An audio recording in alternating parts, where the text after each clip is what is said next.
तो भाई लोग, आज हम बात करने वाले हैं लुकिज्म के चैप्टर नंबर 223 के बारे में। और अगर आप चैनल पे पहली बार आए हो तो चैनल को जल्दी से सब्सक्राइब कर लो और वीडियो को भी लाइक कर देना। तो पिछले एपिसोड में हमने देखा था जो जेम्स गोंग होता है वो अपने डैड के साथ हॉस्टल गैंग के अड्डे में आता है, जहाँ पे जेम्स गोंग अजीब अजीब सी हरकतें कर रहा होता है। वो बार बार कार का हॉर्न तेज तेज से बजाने में लगा होता है। इसीलिए जो हॉस्टल गैंग का बॉस होता है ओली वैंग, वो यहाँ पे आ जाता है और जेम्स की चोरी की कार का शीशा तोड़ के जेम्स का कॉलर पकड़ के ये दोनों एक दूसरे इंट्रोडक्शन लेते हैं। और क्योंकि ओली वैंग कोई मामूली इंसान नहीं होता, इसलिए जेम्स का बॉस ओली वैंग को देख के बहुत ज्यादा हैरान हो रहा होता है। ये डरते डरते अपने मन में कहता है, मैं पहली बार अपनी जिंदगी में इसको अपनी आंखों के सामने देख रहा हूँ। अब जेम्स के साथ जो भी यहाँ पे होगा ये मैं बाहर नहीं बता सकता। इस बेवकूफ जेम्स ने हॉस्टल गैंग के लीडर को हॉर्न बजा बजा के बाहर बुला दिया है। ये है हॉस्टल गैंग ए का बिग डैडी।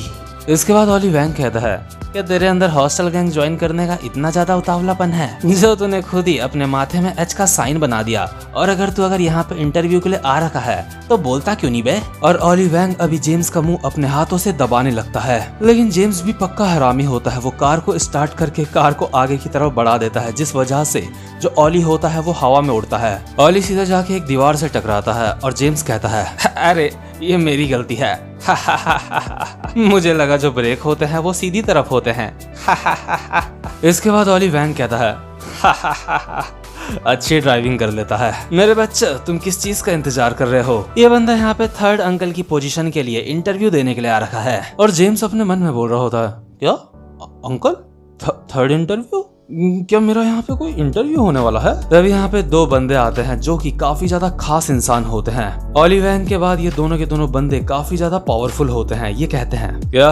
अरे यार, एक और इंटरव्यू? आज इंटरव्यू के लिए काफी सारे लोग आ रहे हैं। ये दूसरा इंसान है जो इंटरव्यू देगा। और यार, ये जो दोनों के दोनों बंदे होते हैं, एक होता है फर्स्ट अंकल, एक होता है दूसरा अंकल। जैसे ओली वैंग को बिग डैडी कहते हैं, वैसे इनको अंकल कहते हैं। इनमें से एक का नाम होता है जस्टिन और दूसरे का नाम होता है चक। इनमें से एक बंदा कहता है, मुझे नहीं पता था आज कोई और इंसान भी इंटरव्यू देने के लिए आने वाला है। इससे पहले जिस इंसान का इंटरव्यू हुआ था वो तो किसी भी काम का नहीं था, लेकिन मैंने इस इंसान से काफी ज्यादा उम्मीदें लगा ली थी, क्योंकि ये गॉड डॉग का ओल्ड बॉय था पहले। यानी कि गॉड डॉग के 4 एग्जीक्यूटिव में से एक बंदा जिसका नाम होता है डोमिनिक मिन, और इसने एक बारी हमारे एली जैंग से भी मार खाई थी। और यार, क्योंकि ये बंदा गॉड डॉग का 4 एग्जीक्यूटिव में से एक बंदा होता है, इसलिए ये भी काफी ज्यादा पावरफुल होता है। लेकिन ये जो हॉस्टल गैंग के दोनों अंकल हैं, ये भी बोल रहे हैं कि ये किसी भी काम का नहीं है, और इन्होंने डोमिनिक मिन की अभी मार मार के हालत खराब करी होती है। तो इसका मतलब ये दोनों के दोनों अंकल सच में काफी ज्यादा खतरनाक हैं। इसके बाद ओली वैंग एक सिगरेट निकालता है और कहता है,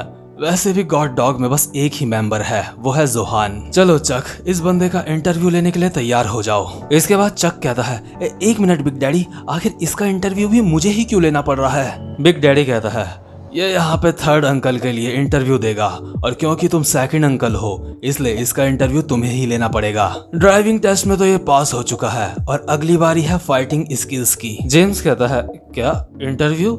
क्या मुझे पैसे भी मिलेंगे? और अभी जो चक होता है अपनी गर्दन वर्दन चटकाते हुए जेम्स के पास आ रहा होता है और कहता है, अबे यार पास हो जाइयो, मैं बोर हो रहा हूँ बहुत ज्यादा, हर कोई फेल हो जाता है। लेकिन तभी इसके बाद सीन शिफ्ट होता है और हम देखते हैं डैनियल के बेघर लोगों का ग्रुप का सीन। तो क्योंकि डैनियल ने इन बंदों की काफी ज्यादा तोड़ी होती है, इसलिए ये बंदे डैनियल के सामने अपने घुटने टेक के बैठे हुए होते हैं। और जो बंदा होटल में यहाँ पे रंगरलिया मनाने के लिए आ रखा होता है, उसने घुटने भी टेके होते हैं और अपना सर भी टेका होता है डैनियल के सामने। इसके बाद ये बंदे डैनियल को बताते हैं, जब हॉस्टल गैंग तुम्हें एक एच का टैटो दे देता है तो तुम एक डैड बन जाते हो, और जब तुम डैड बन जाते हो तो तुम्हें अपनी एक फैमिली बनानी होती है, और हर महीने हॉस्टल गैंग को फीस देनी होती है।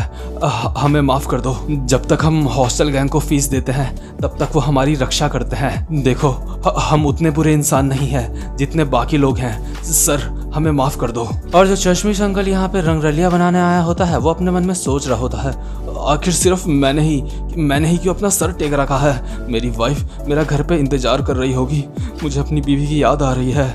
इसके बाद जो टकला होता है वो दोबारा से कहता है, भले ही हम लोग प्रोस्टिट्यूशन स्कैम करते हैं, लेकिन जो बाकी ग्रुप्स के डैड हैं वो इससे भी ज्यादा बुरे बुरे काम करते हैं। और जो टकले के साथ के दो बंदे होते हैं आपस में बात कर रहे होते हैं, ओए ये हॉस्टल क्या है? दूसरा बंदा कहता है मुझे नहीं पता बे। मतलब कि ये लोग हॉस्टल गैंग के लिए काम कर रहे होते हैं, लेकिन इनको ही नहीं पता होता कि ये हॉस्टल गैंग के लिए काम कर रहे हैं, क्योंकि हॉस्टल गैंग अपने में ही बहुत ज्यादा बड़ी होती है।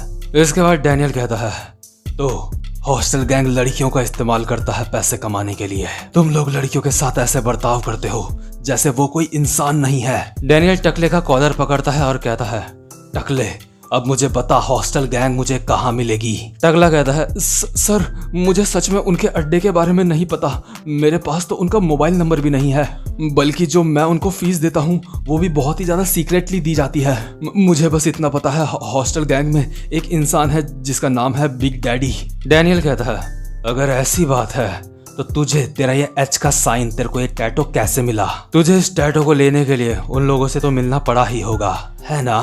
टकला कहता है उन लोगों से मिलने का कोई भी तरीका नहीं है, और अगर हमें उनसे मिलना है तो मुझे मेरा फोन चाहिए होगा, और जो मेरा फोन है वो मेरी गैंग के दूसरे बंदे के पास है। मतलब कि ये जो टकला होता है किसी भी तरह से डैनियल को टालने की कोशिश कर रहा होता है, लेकिन तभी यहाँ पे वो बंदा भी आ जाता है जिसको ये टकला बोल रहा था कि मेरा फोन उसके पास है। और यहाँ पे जो अभी दो बंदे आए होते हैं वो भी इन्हीं के ग्रुप के मेंबर होते हैं। ये लोग डैनियल को यहाँ पे देख के कहते हैं अरे ये नया बंदा भी यहीं पे है। अबे ओए डैनियल हरामखोर, क्या तू भी यहाँ पे देखने आ रखा है कि हम लोग काम कैसे करते हैं? क्योंकि तू घर से चला गया था इसलिए सारी की सारी साफ सफाई हमको करनी पड़ी। तू साले हरामखोर आखिर तू हमें घूर क्यों रहा है? आंख दिखाता है साले। और ये बंदा डैनियल के कंधे में मुक्के मारने लगता है और कहता है क्या तू चाहता है मैं तेरी मार मार के हालत खराब कर दूं? और बस डैनियल सीधा खड़ा होके इस बंदे को देखे जा रहा होता है, लेकिन तभी जो इसके साथ का दूसरा बंदा होता है वो देख लेता है कि इनके बाकी के साथ के बंदे डैनियल के सामने घुटने टेक के बैठे हुए हैं। इसलिए इनमें से एक बंदे को पता चल जाता है यहाँ पे मामला कुछ गड़बड़ है। अभी जो चश्मे वाला बंदा यहाँ पे ज्यादा हीरो बन रहा होता है डैनियल के सामने, दूसरा बंदा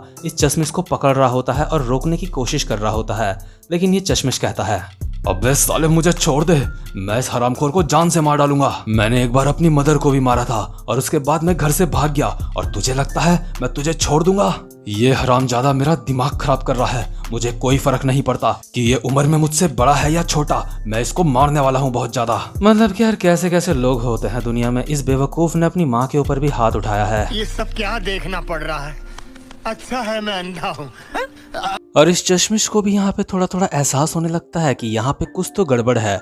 ये कहता है आखिर यहाँ पे चल क्या रहा है? और डैनियल घूर के देखता है इस चश्मिश की तरफ, और ये चश्मिश भी जाके अपने घुटने के बल और सर टेक के बैठ जाता है। चश्मिश कहता है अरे मैं भी कर देता हूँ ऐसा। अगर ऐसी बात थी, यहाँ पे यही मामला चल रहा था, तो तुम लोगों ने मुझे पहले क्यों नहीं बताया? इसके बाद डैनियल इस बंदे को कहता है ओए बच्चे मुझे अपना मोबाइल दे। और इसी बंदे के मोबाइल पे उन लोगों का नंबर होता है जिससे डैनियल हॉस्टल गैंग तक पहुंच सकता है। लेकिन वहीं दूसरी तरफ हम देखते हैं अभी चक और जेम्स की फाइट हो रही होती है, और चक जेम्स को बहुत ही अच्छे से तोड़ रहा होता है। जेम्स इतना ज्यादा पिट रहा होता है कि उसकी बॉडी कांप रही होती है, लेकिन उसके बावजूद भी वो बार बार अपनी उंगली चक के फेस में लगाए जा रहा होता है। चक कहता है अबे यार ये साला इतना ज्यादा कमजोर क्यों है? चक जेम्स के एक और मुक्का मारता है और कहता है अबे यार इसको देख के मैं सच में काफी ज्यादा निराश हुआ हूँ। जेम्स अभी जमीन में गिर चुका होता है, लेकिन उसके बावजूद भी वो अपनी उंगली चक के फेस में लगा रहा होता है। चक कहता है अबे तू ये क्या करने की कोशिश कर रहा है? अबे क्या तू मेरे प्रेशर पॉइंट दबा रहा है? चक को लगता है ये कोई नई फाइटिंग स्किल है जो जेम्स यूज कर रहा है, लेकिन चक को इससे कोई भी नुकसान नहीं हो रहा होता। इसके बाद चक जेम्स की गर्दन पकड़ता है और अपना घुटना जेम्स के पेट में मारता है। जेम्स के घुटना बड़ा ही तगड़ा पड़ा होता है, जिसकी वजह से उसके मुंह से खून भी निकलने लगता है। चक कहता है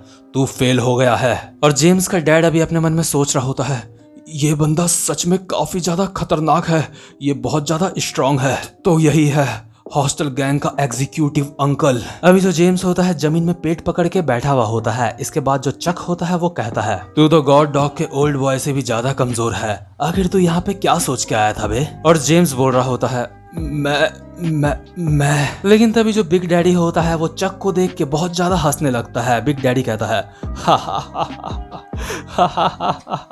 ये बंदा सच में काफी ज्यादा पागल है। मैंने तो सोचा था ये सिर्फ ड्राइविंग करने में ही अच्छा है, लेकिन इसकी आर्ट भी काफी ज्यादा अच्छी है। और अभी हम देखते हैं जो जेम्स होता है उसने अपनी उंगली से चक के फेस में एक स्टार बना दिया होता है। बस अब एक लाइन बची हुई होती है इस स्टार को पूरा करने के लिए। अभी यहाँ पे चक की बहुत ज्यादा बेइज्जती हो रही होती है। इसके बाद जेम्स कहता है सॉरी मुझे माफ करना, जब मैं किसी के फेस पे इस तरह के डॉट्स देखता हूँ तो मुझसे रहा नहीं जाता। मुझे इन डॉट्स को एक दूसरे से मिलाने का मन करता है। अरे यार शिट, अब बस एक लाइन बची है मुझे मेरी ड्राइंग पूरी करने के लिए। भाई मुझे बस एक लाइन और बनाने दे प्लीज, बस एक और लाइन। जेम्स की बात सुन के चक का दिमाग खराब हो जाता है और वो जेम्स के मुक्के ही मुक्के बजाने लगता है। इस वजह से जेम्स के मुंह से और ज्यादा खून निकलता है और जेम्स को इंक मिल जाती है एक लाइन और बनाने के लिए। और जैसे ही जेम्स को खून के रूप में इंक मिल जाती है, जेम्स एक मुक्का मारता है चक के, और चक इस एक मुक्के से सीधा कार में जाकर टकराता है और कार के शीशे टूट जाते हैं। जेम्स का यह मुक्का देख के बिग डैडी काफी ज्यादा खुश हो जाता है। इसके बाद जो जेम्स होता है वो कहता है, मैं पिछले 10 साल से दिन में 3 बार ये करता हूँ। मेरे उल्टे हाथ को तो कम मत समझियो, मुक्के मारने में मैं काफी ज्यादा अच्छा हूँ। लेकिन मुझे लगता है मेरी एक उंगली टूट चुकी है। यह इंसान सच में काफी ज्यादा ताकतवर है।